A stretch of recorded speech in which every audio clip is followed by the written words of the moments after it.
오늘 나눌 말씀의 제목은 믿음으로 살아가는 사람들입니다. 여러분, 여러분의 삶의 상황 지금 어떠십니까? 평안하신지요? 걱정거리 없으신지요? 매스컴은 우리가 살아가는 이 시대를 위기의 시대다, 그렇게 말하고 있습니다. 개인적으로도 그렇고 가정적으로도 그렇고 사회적으로도 그렇고 국가적으로도 그렇고 전 세계의 모든 나라와 민족이 고통을 당하고 있다는 거지요. 여러 문제가 그 앞을 가로막고 있다고 하는 것입니다. 사람만 그런 게 아니고 지금 자연과 환경조차도 고통 속에서 시련을 겪고 있다고, 그래서 위기의 시대라고 이야기를 합니다. 여러분, 이런 가운데서 살아가는 여러분들도 힘들지 않으십니까? 걱정거리 있지 않으세요? 여러분, 이런 위기의 시대를 우리가 무엇으로 극복할 수 있겠습니까?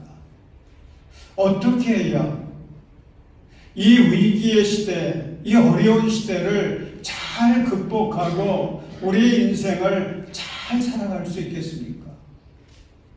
이것이 오늘 함께 나누려고 하는 것입니다. 우리가 찬송할 때에 할 수 있다 하면 된다, 그 찬송 우리 일부 예배 때 했는데요. 거기에 이렇게 찬송하고 있습니다. 믿음만이 능력이라 하시네. 여러분, 믿음이 능력이잖아요. 믿음이 지혜입니다. 믿음이 희망입니다. 여러분, 믿음으로 살아가는 것이 혼란하고 이 거친 시대를 잘 살아갈 수 있는 신령한 비법인 것을 믿으시기 바랍니다. 여러분, 믿음이라고 하는 것은 나만 잘되게 하는 게 아니에요. 믿음이 귀한 것이 나를 잘되게 하지만 나만 잘되게 하는 것이 아니라 우리의 이웃들까지 잘 되게 만들어요. 그래서 이것이 어떤 영향을 끼치냐면 이 나라까지, 우리 민족까지 잘 되게 만듭니다. 오늘날 유전자에 대해서 많이들 이야기하지 않습니까? 사람은 부모를 닮는데 얼마나 똑같아지는지요. 얼굴도 비슷해지고요. 말하는 것까지 비슷해집니다. 습관까지 비슷해져요. 건강이라고 하는 것도 부모한테 받는 게 한 70%는 된다고 그래요. 자기가 관리해야 되는 것은 한 30%라고 합니다. 그러니까 모든 것을 부모로부터 물려받는 겁니다. 그게 유전자예요. DNA입니다. 여러분, 사람의 성격과 기질도 보면요, 이게 부모로부터 물려받는 그런 유전적인 것들이 이게 얼마나 많은지요. 그런데 개인만 그런 것이 아니라 공동체도 마찬가지입니다. 국가 공동체도 보면요, 전 세계에 많은 나라들이 있는데 그 나라들의 특징이 있지 않습니까? 그 나라의 국민성이라고도 하죠. 그걸 DNA라고도, 유전자적인 요소라고도 표현할 수가 있습니다. 그래서 그 나라의 역사를 보면 다 그 나라가 갖고 있는 그 DNA 대대로 물려받고 그것을 이어가고 있는 그 유전자적인 성격, 국민성, 이런 걸 통해서 나라들마다 저마다 역사를 써가고 있는 것입니다. 교회 공동체도 보면요, 영적인 그 유전자가 있습니다. 제가 40년 넘게 목회하면서 보면 교회들마다 다 특징이 있어요. 그 특징이라고 하는 것이 이 영적 DNA입니다. 영적 유전자입니다. 저 교회는 그 DNA가 늘 있어요. 그래서 그런 역사를 계속 써갑니다. 문제 있는 교회들은요, 그 문제가 될 만한 유전자가 있어요. 그걸 늘 지켜가면서 교회가 운영되기 때문에 그 교회는 늘 그런 역사를 써갑니다. 여러분, 우리 교회가 내년이면 60주년이 되지 않습니까? 60주년. 우리에게는 어떤 유전자 이게 있을까요? 우리가 안고 역사를 이어가고 있는 영적인 DNA 무엇이 있을까요?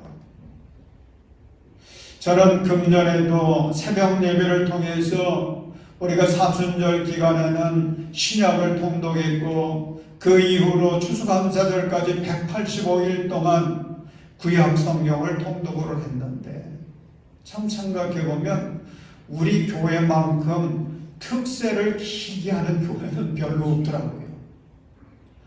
우리는 1년 내내 어떻게 보면 특세예요.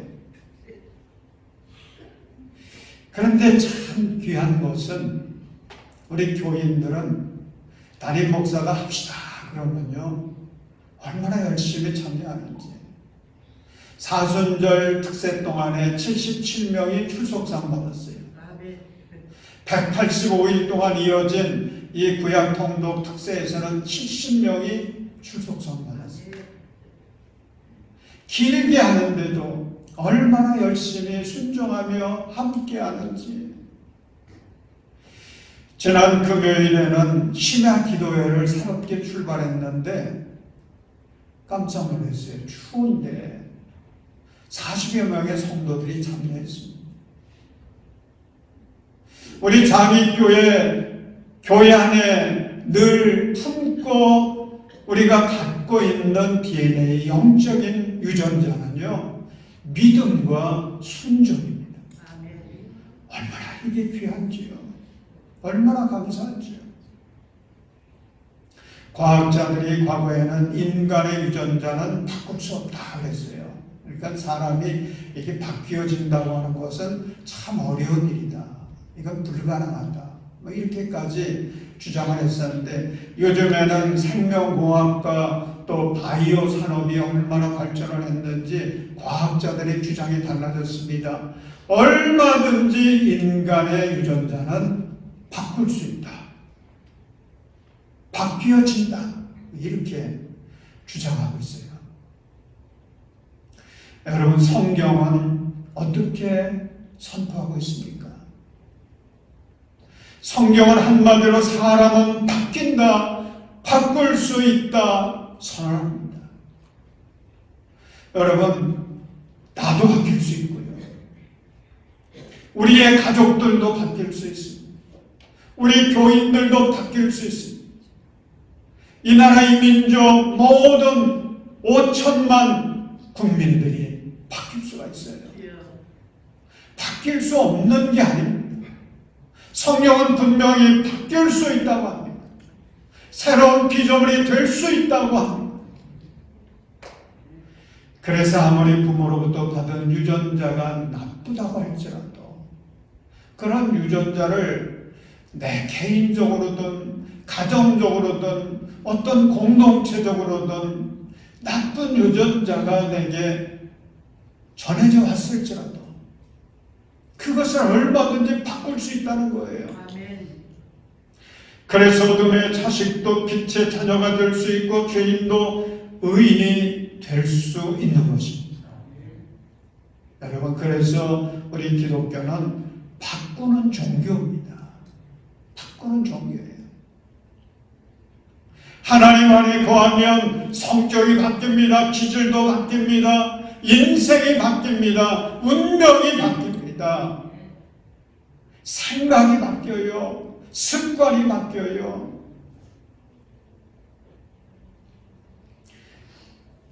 기독교는 이런 영향력이 있는 것입니다. 그래서 참 신기해요. 예수 그리스도를 영접하고 하나님 안에 살아가는 자들은 그 안에 정신적, 신체적 뭐 이런 나쁜 유전자가 있을지라도 그런 것들을 끊어버립니다.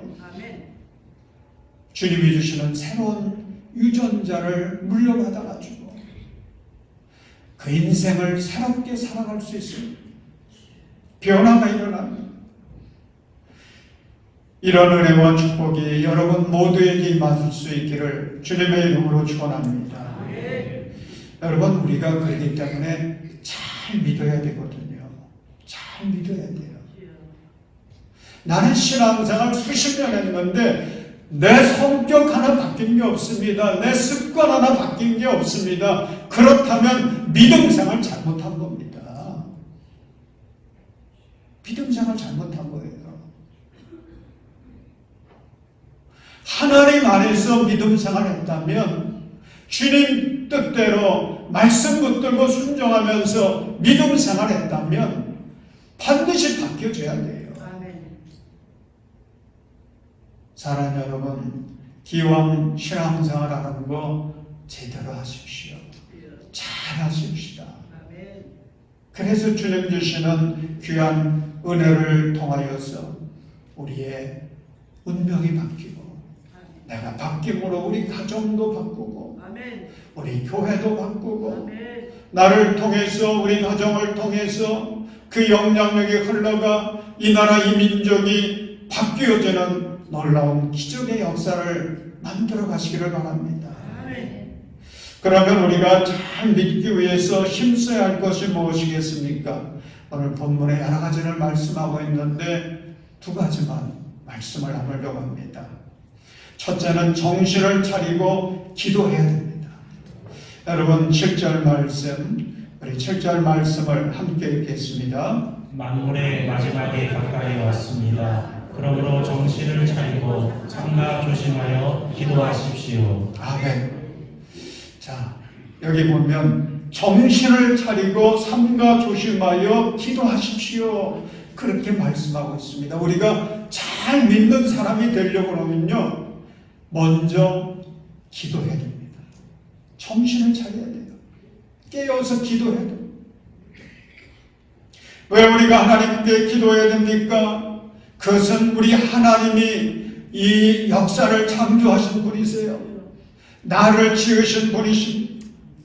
나의 위로자가 되시고 나의 소망이 되십니다. 나에 대해서 너무 잘 아세요. 무엇이 필요한 일을 하시고 때마다 은혜를 베풀어 주셔서 나를 붙들어 주시고 축복의 길로 인도해 주시는 분 하나님이세요.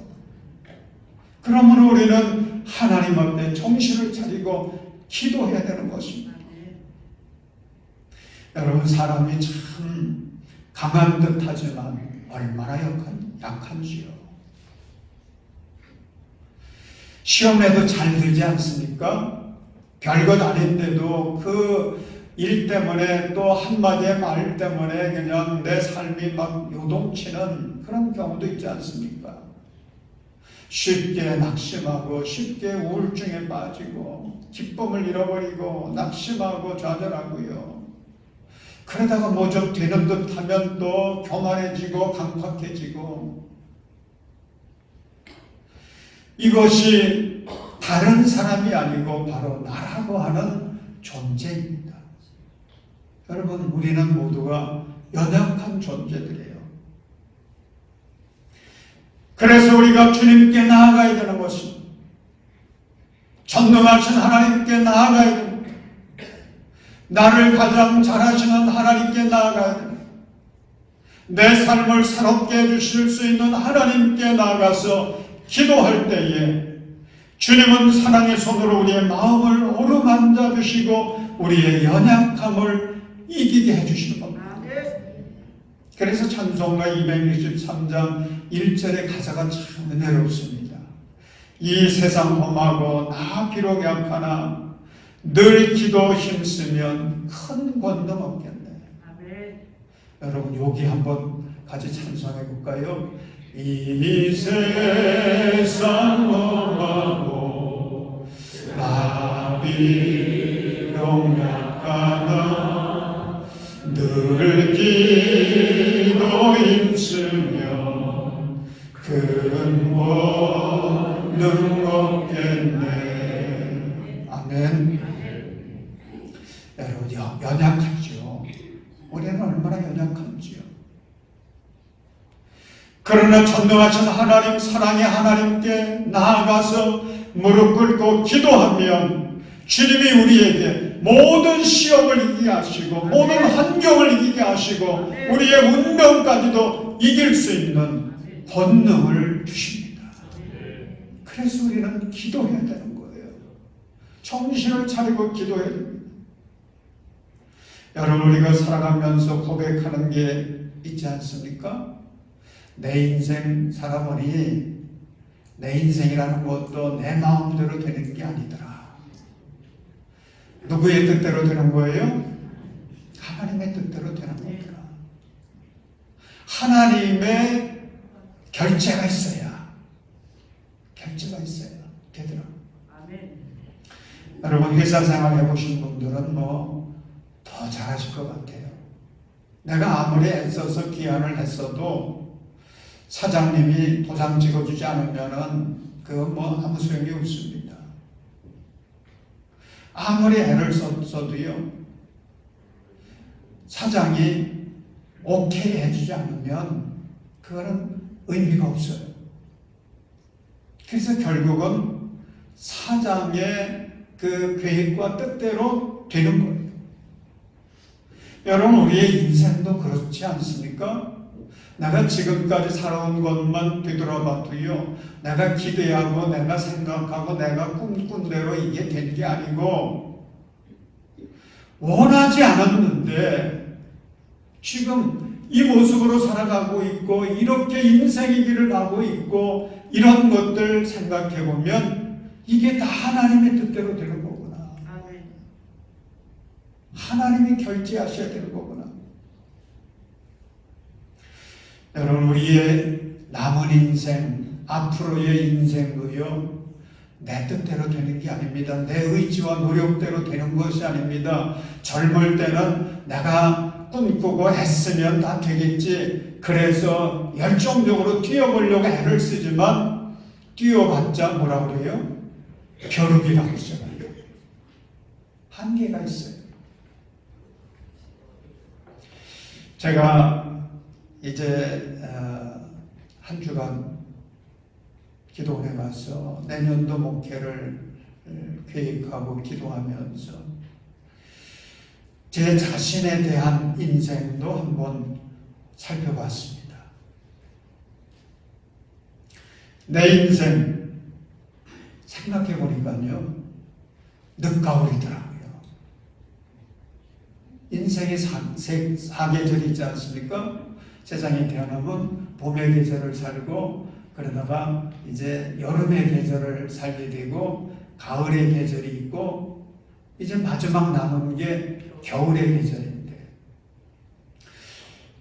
제가 지금까지 살아온 인생 뒤돌아보는 가운데 나는 지금 늦은 가을에 있구나. 꼭 요즘 요때 분위기가 느껴지더라고요. 겨울 준비해야 될 때잖아요, 지금. 그러면서 살아온 60여 년의 인생 뒤돌아보니까 내가 생각한 대로 살아온 게 별로 없어요. 중요한 순간순간마다 하나님께서 역사하신 거예요.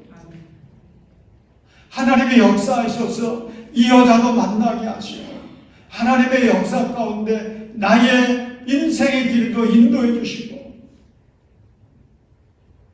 나의 자녀들도요, 내가 생각하고 기대한 대로 된 게 아니고 하나님이 그냥 결정해서 주시는 대로 맡아서 기르는 거지. 제가 교회를 선택한 것도 아니고요, 교회도 보면 하나님께서 그때그때마다 인도해 주셔서 오늘 여기에 와 있는 것입니다. 하나님이 도장 찍어주셔야 돼요. 사랑하는 여러분, 여러분의 인생은 지금 어느 계절을 살아가고 있습니까? 여러분, 하나님이 내 인생의 결제자이심을 항상 기억하시고 정신을 차리고 하나님께 힘써 기도하시기를 바랍니다. 그래서 주님의 은혜로 아름답고 복된 인생, 이 가을의 아름다운 단풍처럼 여러분들의 인생이 그렇게 복된 인생 되시기를 주님의 이름으로 축원합니다. 여러분, 뉴턴이라고 하는 사람이 있지 않습니까? 참 유명한 뉴턴. 그가 발견한 것이 만유인력이라고 하는 것인데, 그 뉴턴이라고 하는 과학자가 이런 고백을 했습니다. 참 은혜로운 고백인데, 나는 망원경으로 지구에서 멀리 떨어진 천체를 볼 수 있습니다. 그러나 때때로 망원경을 옆에 두고 방 안에 들어가 무릎을 꿇고 기도할 때는 망원경으로 볼 수 없는 하나님의 나라, 망원경으로 볼 수 없는 영적인 신비함을 봅니다. 참 과학자가 할 수 있는 최고의 신앙 고백이에요.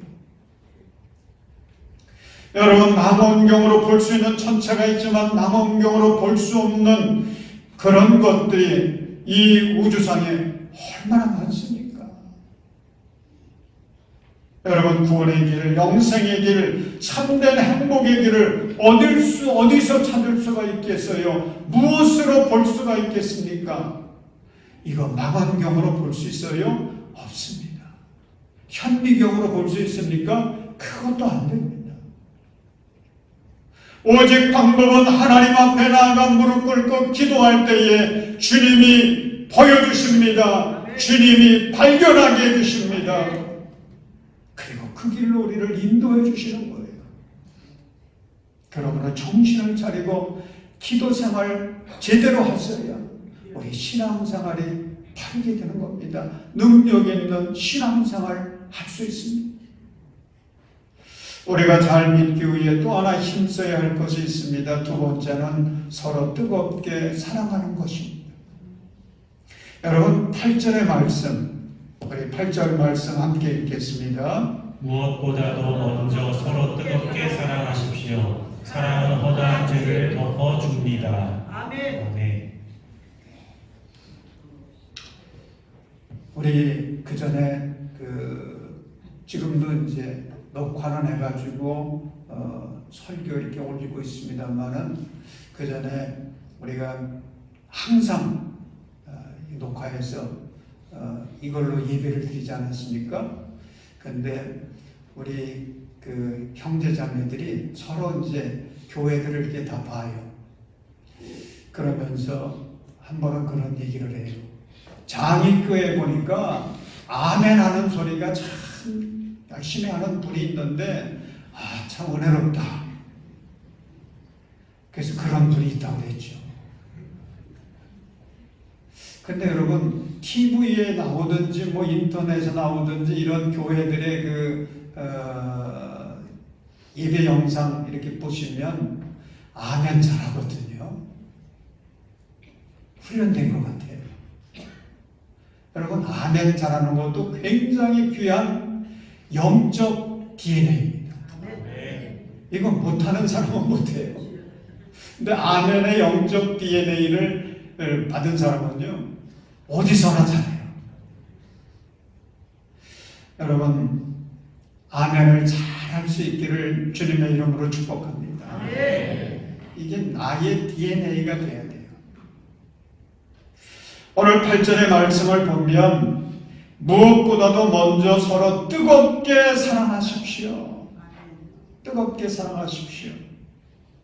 서로 사랑하십시오.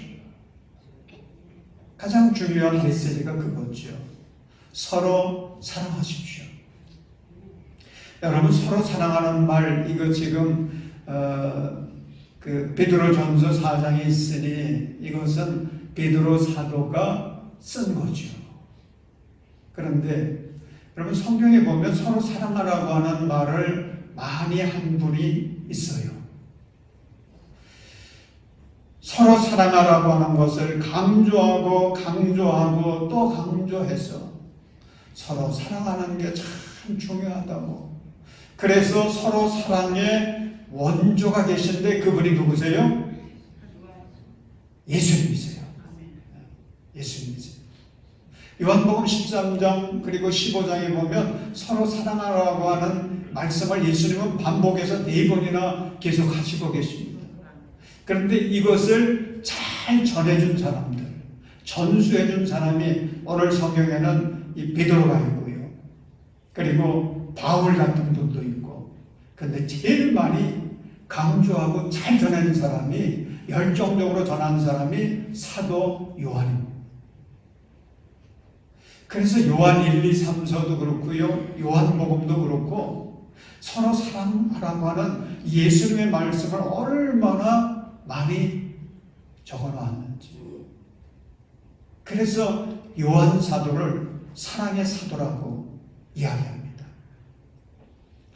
예수님께서 서로 사랑이 얼마나 중요한지, 왜 이것이 중요한 것인지를 요한복음 13장 35절에서 말씀하고 계시는데 우리 함께 읽겠습니다. 너희가 서로 사랑하면 모든 사람이 그것으로서 너희가 내 제자인 줄을 알게 될 것이다. 아멘. 사랑하는 여러분, 여러분은 예수님의 제자들이십니까? 아멘. 그렇다면 우리는 서로 사랑하기를 힘써야 됩니다. 이게 중요해요. 왜 중요하느냐? 우리가 서로 사랑하기를 힘쓸 때에 세상의 모든 사람들이, 우리를 바라보는 모든 사람들이 저 사람들은 예수님의 제자라고 하는 것을 인정한다는 것입니다.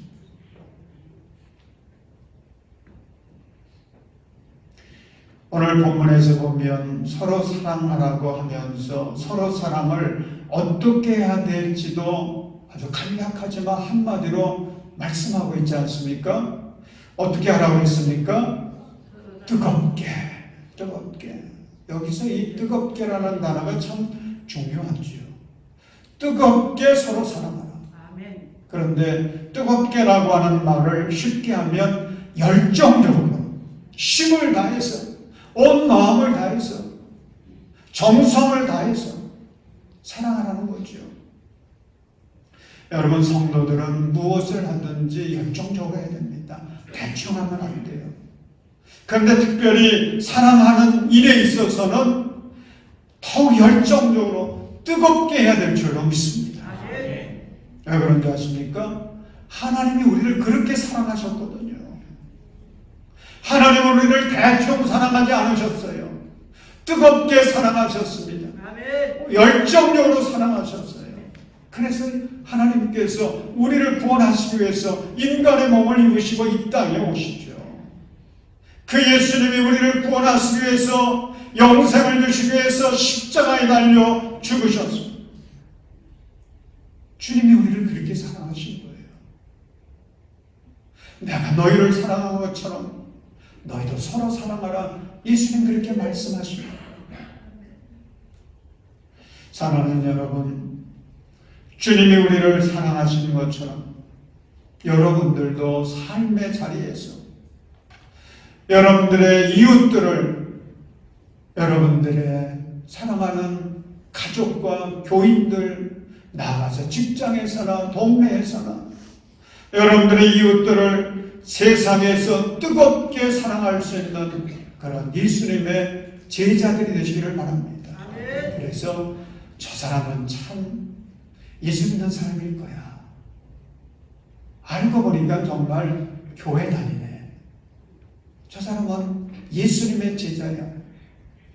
그런 인정을 받을 때에 하나님은 기뻐하세요. 그런 자에게 한량없는 복을 부어주십니다. 아멘.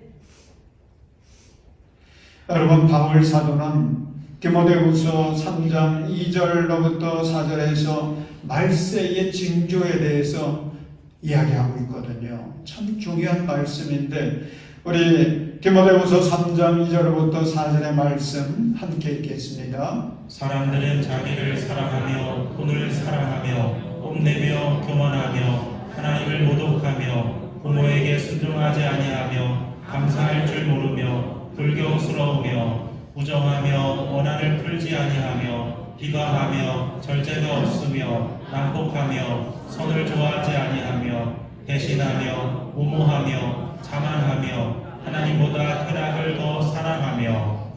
여러분, 여기에 보면 말세 때에도 사랑은 있어요. 사랑은 해요. 사랑이 아예 없어지고 사라지는 게 아닙니다.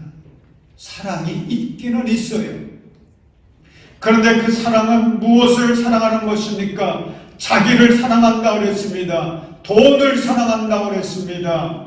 하나님보다 쾌락을 더 사랑한다 그랬습니다. 요즘 뉴스를 보면 마약에 대한 이야기들이 참 얼마나 많이 나옵니까? 이게 뭐 끝이 없어요. 마약이 외국으로부터 한국에 들어오는데 들어오는 과정이 이제 공항 검색대를 통과해야 되지 않습니까? 요즘에는 마약을 탐지하기 위해서 개까지 동원해가지고 그렇게 검사를 하고 있습니다만, 그래서 별의별 방법을 가지고 그 검색대를 통과하기도 하고요. 어느 때는 공항 직원을 매수해가지고 그냥 대량으로 들어오기도 하고요. 이건 적발되는 것만 해도 그런 정도니 적발되지 않고 들어오는 마약이 얼마나 많을까를 생각하면 이거 정말 끔찍한 겁니다. 여러분, 이 마약이 누구에게 흘러가는 겁니까? 우리나라 젊은이들에게 흘러가는 거예요. 우리의 자녀 손들에게 흘러가는 것입니다. 그래서 그 마약이 젊은이들의 영혼을 망치게 하고요. 그게 인생을 망치게 하고 가정을 깨뜨리고 이 나라 이 민족을 무너지게 만들고 있는 것입니다. 여러분, 사회가 왜 지경이 되었을까요? 왜 그렇게 했어요? 사랑이 없어서 그렇습니다. 사랑이 있기는 있는데 그 사랑이 나에게 위로가 되어지고 기쁨이 되어지는, 평화가 되어지고 희망이 되어지는 사랑이 아니거든요. 얼마나 이기적인지, 얼마나 그 사랑이 불신앙적인지, 기껏해야 자기 가정을 사랑하는 그 사랑에서 그치고 있거든요. 그 가운데 사랑하려니 얼마나 힘든지요, 얼마나 피곤한지요. 그래서 마약을 찾는 것입니다. 사랑하는 여러분, 우리 장인교회 성도들은 하나님을 사랑하시기를 바랍니다. 아멘. 교회를 사랑하시기를 바랍니다. 아멘.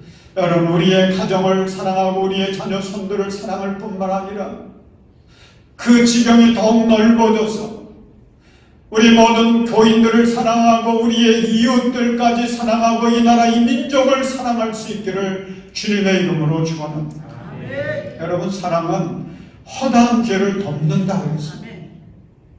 사랑이 있는 곳은요, 죄가 사라져요. 허물이 사라져요. 원망이 사라져요. 원망이 왜 생깁니까? 죄가 있으니까 원망이 생기죠.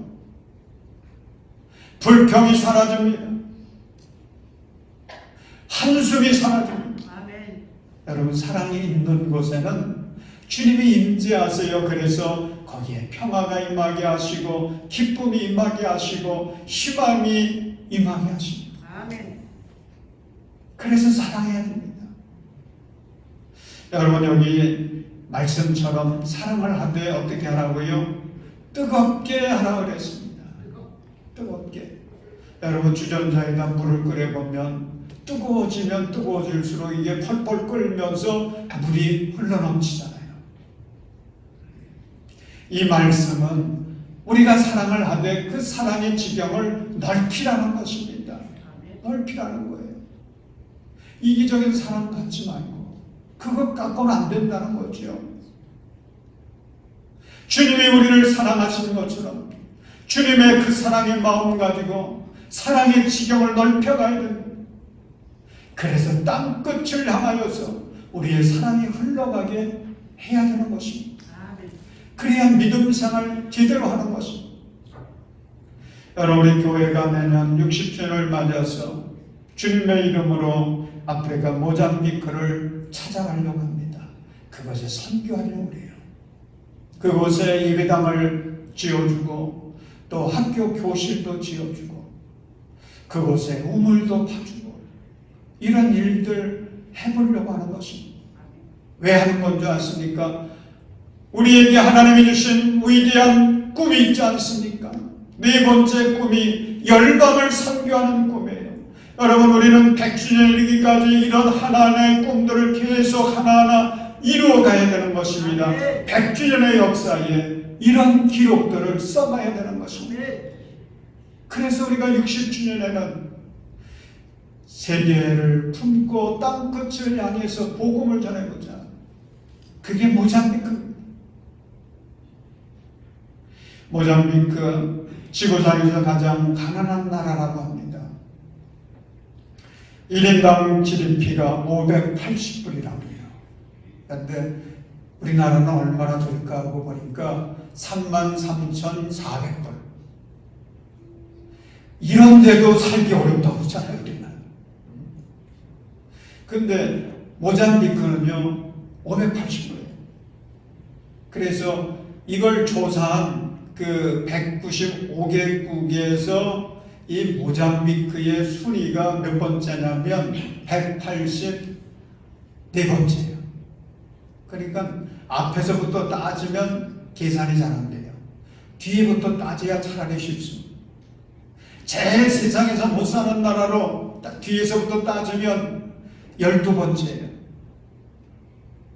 이렇게 못 살아요. 이렇게 가난해요. 그런데 이런 가난이 무기로부터 왔습니다. 그 나라 성인의 문맹률이 56%라고 합니다. 어른들이 56%가 배우지 못한 거예요. 그래서 모잠비크는 가난의 영, 무지의 영, 미신과 우상의 영에게 매여 있습니다. 그런데 유럽의 나라, 아프리카 나라들이 다 대부분이 유럽의 식민지였지 않습니까? 그래서 이 모잠비크는 포르투갈의 식민지였어요. 그래서 포르투갈에서 그 천주교를 심어줬습니다. 복음을 전해준 거죠. 그러나 놀라운 것은 복음의 역사는 우리보다 훨씬 길어요. 그런데 그 천주교가 이 모잠비크의 영적 DNA를 바꾸지 못한 것입니다. 이게 문제예요. 그래서 모잠비크는 지금도 어려운 상황 속에 있습니다. 세상에서 가장 못 사는 나라요 민족이 됐습니다. 여러분, 우리는 내년도 이제 5월달 둘째 주 지나서 현장에 가려고 합니다. 그리고 그때를 전후해가지고 예배당도 지어주고 또 학교 교실도 할 수 있으면 지어주고 우물도 파주고 그런 일을 하려고 하는 것입니다. 여러분, 이것이 예수 잘 믿는 사람들이 마땅히 해야 될 거룩한 일이 아니겠습니까? 그런데 우리 장의교회는요 특별히 해야 돼요. 왜 그런 줄 아십니까? 우리 교회 50년 역사 여러분들이 잘 아실 거고 또 그런 그 이야기도 많이 들어보셨을 것 같아요. 우리 장의교회가 처음 시작할 때에 그냥 시작된 게 아닙니다.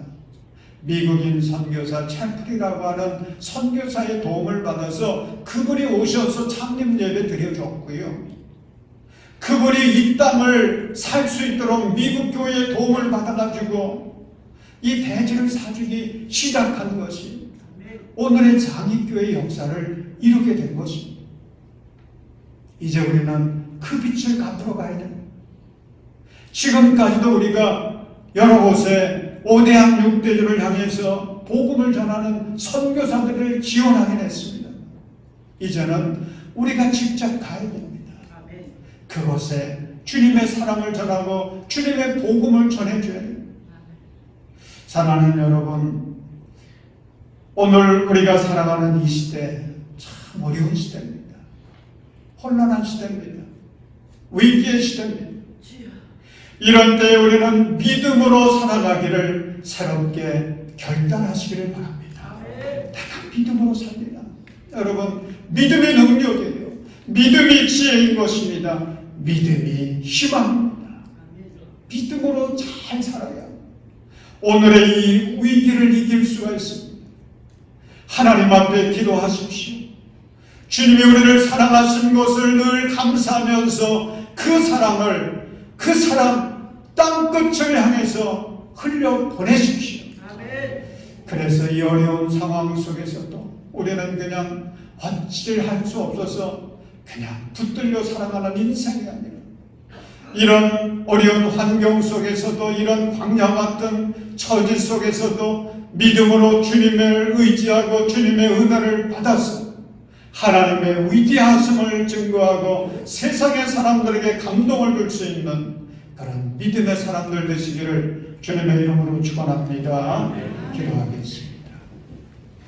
사랑의 하나님, 오늘 우리는 혼란과 위기의 때를 살아가고 있습니다. 주님, 세상에 붙들리지 않게 하여 주옵소서. 이런 때 사탄의 시험과 유혹에 빠지지 않도록 주님 우리를 지켜 주시옵소서. 아버지, 우리의 희망을 오직 살아계신 하나님께 두게 하시고 믿음으로 살아가게 해주셔서 주님의 역사하심을 체험하게 하시고 그 은혜를 찬송하게 하여 주시옵소서. 주님, 기도의 영을 우리 성도들에게 부어주셔서 언제나 정신을 차려 주님 앞에 엎드려 기도하게 하여 주시옵소서. 십자가를 통해 보여주신 우리 주님의 사랑을 기억하고 주님의 말씀대로 주님의 마음으로 우리의 이웃들을 향해서 땅끝을 향하여서 그 사랑 흘려보내게 하여 주시옵소서. 오늘의 희망이신 예수님의 이름으로 기도합니다. 아멘.